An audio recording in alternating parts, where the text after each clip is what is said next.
नमस्कार मित्रांनो, मी तुकाराम सुरनर जे आर आणि योजना या यूट्यूब चॅनलमध्ये आपल्या सर्वांचं स्वागत आहे।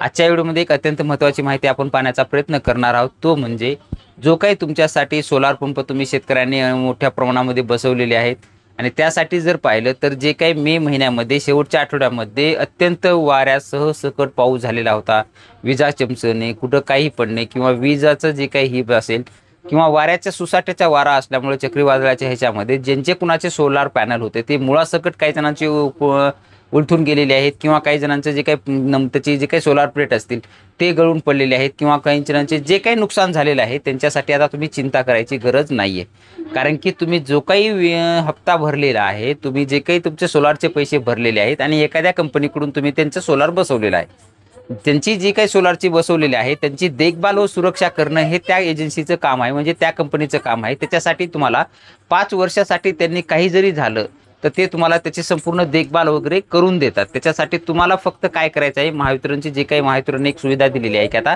टोल फ्री नंबर सुद्धा दिलेला आहे आणि त्यांच्या पोर्टलवरती सुद्धा दिलेलं आहे की तुम्हाला तक्रार कशी करायची आहे ते सुद्धा आपण इथं पाहणार आहोत।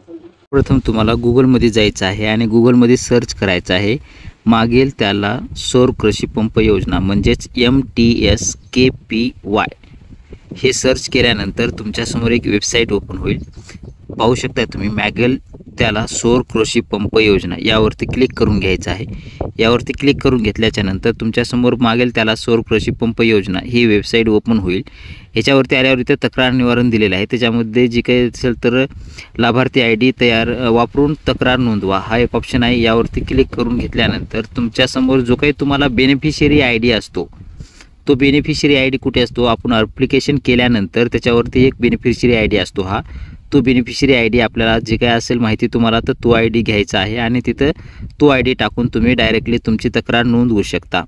त्याच्यासाठी तुमचा जो काही ID असेल तो तुमचा बेनिफिशियरी ID तुमच्या मोबाईलवरती मेसेज वगैरे आला असेल तो बघून घ्या आणि त्या पद्धतीनं करून घ्यायचा आहे। तो त्याच्यावरती क्लिक केल्यानंतर तुम्हाला इथं टाकण्यासाठी तो ऑप्शन दिले, इथं टाकून तुम्हाला तो सर्च करून तुमची जी काही माहिती असेल पुढची तक्रार नोंदवायची आहे। त्यानंतर मग तुम्हाला जर पाहिलं तर त्याच्यात जर तो ID तुम्हाला माहिती नसेल तर त्याच्यानंतर तुम्ही तुमचा जो काही मोबाईल नंबर रजिस्टर आहे तो मोबाईल नंबर वापरून सुद्धा तक्रार नोंदवू शकता। हा सुद्धा ऑप्शन दिलेला आहे। इथं मोबाईल नंबर टाकून घ्यायचा आहे, सर्च करून तुमची तक्रार द्यायची आहे। त्यानंतर मग तुमचं ते जरी नसेल तुमचा तर लाभार्थ्याचं नाव सर्च करून सुद्धा तुम्ही तक्रार तुमची नोंदवू शकता। तो पण पर्याय दिलेला आहे। तो पण त्या पद्धतीनं तुमचं जी काय असेल तक्रार नोंदवण्यासाठीचा या तिन्हीपैकी तुम्ही कोणत्याही एका पद्धतीचा वापर करून तुमची तक्रार जी काही आहे सोलार संदर्भातील नुकसान झालेल्याची ते तक्रार तुम्ही तिथे नोंदवू शकता। अशा पद्धतीनं सध्या तर महाराष्ट्र राज्य विद्युत वितरण कंपनी मर्यादित म्हणजेच महावितरण यांनी ही सुविधा उपलब्ध केलेली आहे। पेपरला सुद्धा बातमी दिलेली आहे की वादळामुळे जर सोलार तुमचा पॅनल उचलून गेला असेल तर भरपाईसाठी अर्ज वगैरे तुम्ही करू शकता। कोणाकडे कराल ह्याच्यासाठी जर पाहिलं तर किंवा ज्या कंपनीकडे तुम्ही हे केलेलं आहे तर त्याच्या जी काही सौर ऊर्जा आहे तुमचा सौर कृषी पंपाची देखभाल व दुरुस्तीचा कालावधी किती असतो या संदर्भात सुद्धा पेपरमध्ये सुद्धा लोकमतला माहिती दिलेली आहे।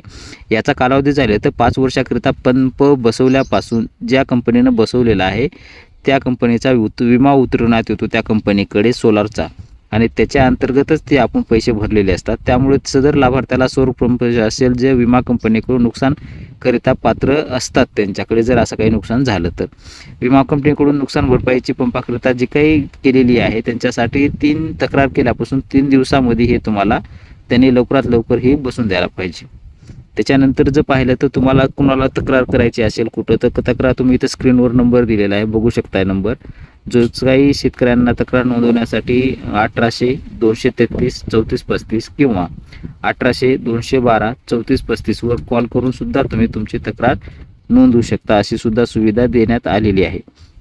त्याच्यामुळे जर आता कुणाचं तुमच्या सोलारचं वाऱ्यामुळे किंवा ह्याच्यामुळे विजेमुळे कुणाचं नुकसान झालेलं असेल तर तुम्ही तुमची तक्रार जे काय असेल तर महावितरणच्या वेबसाईटवरती जाऊन किंवा तुम्हाला जो काही हा टोल फ्री नंबर दिलेला आहे स्क्रीनवर पाहू शकता, तुम्हाला टोल फ्री नंबर दिसत आहे त्या नंबरवरती डायरेक्टली तुम्ही कॉल करू शकता। तुमच्या मोबाईलवरून 1 सोडून 2 नंबर दिलेले आहेत त्याच्यावरती कॉल करून तुमची जी काही तक्रार असेल तर तुम्ही तक्रार तिथे दाखल करू शकता। तुमची कंपनी तुम्हाला जी काही कंपनीचा बसवलेला असेल ती कंपनी तुम्हाला तक्रार दिल्यापासून तुमच्या जी काही 3 दिवसामध्ये असेल ती तक्रारीची तुमची पडताळणी करून तुम्हाला त्या काही समस्या निर्माण झालेली आहे ती तुमचा प्रॉब्लेम सॉल्व्ह करण्यासाठी त्या मदत करतात. आणि ह्याची असे कालावधी 5 वर्षापर्यंत, तुमचा पंप बसवल्यापासून 5 वर्षापर्यंत तुम्ही कितीही वेळा कंपनीकडे जर काही असं नुकसान झालं तर तुम्ही तक्रार करू शकता. अशा पद्धतीचे हे नोटिफिकेशनसुद्धा पेपरलासुद्धा बातमी देण्यात आलेली आहे. तर आता जर कोणाचं नुकसान झालं असेल तर याचा नक्कीच फायदा तुम्ही घ्यायचा आहे. तर अशा पद्धतीने तुम्हाला तसे जे तक्रार करणं होत नसेल तर तुम्हाला जे काही टोल फ्री नंबर सुद्धा सांगितलेले आहेत त्या नंबरवरती सुद्धा तुम्ही कॉल करून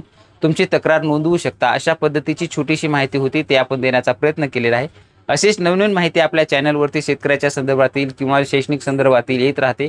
तुम्ही जे या चॅनलवरती नवीन असाल तर आपल्या चॅनलला सबस्क्राईब केलं नसेल तर आत्ताच चॅनलला सबस्क्राईब करून ठेवा, कारण की पुढच्या व्हिडिओचं नोटिफिकेशन तुम्हाला हे मिळत जाईल. भेटूया नवीन माहितीसह नवीन व्हिडिओमध्ये. धन्यवाद.